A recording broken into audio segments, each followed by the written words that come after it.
نحمدہ ونصلی ونسلم علی رسولہ الکریم۔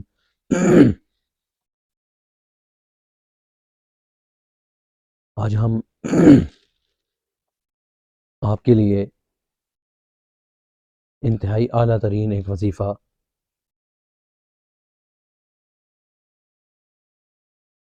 جس میں رزق کی وسعت، رزق کی کشادگی اور اس میں جتنی پریشانیاں ہیں ان کو ختم کرنے کے اعتبار سے انتہائی مجرب ترین چیز ہے۔ اول آخر 11 مرتبہ درود شریف، درمیان میں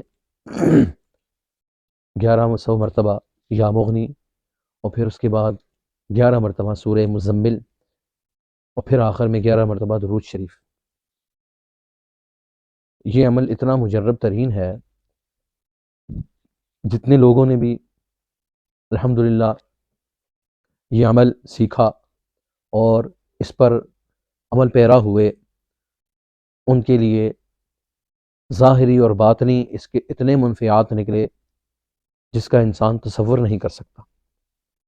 اس لیے جو لوگ اس دور کے اندر پریشانیوں میں مبتلا ہیں وہ اس عمل کو اپنی زندگی کا حصہ بنائیں، اور نسلوں کے لیے بھی رزق کی فراوانی کی اس قدر کثرت جس کا انسان تصور نہیں کر سکتا، اور جو اس کے ظاہری اور باطنی منفعات ہیں ان کو اہل باطن سمجھتے ہیں۔ اللہ مجھے اور آپ کو اس کی توفیق نصیب فرمائے۔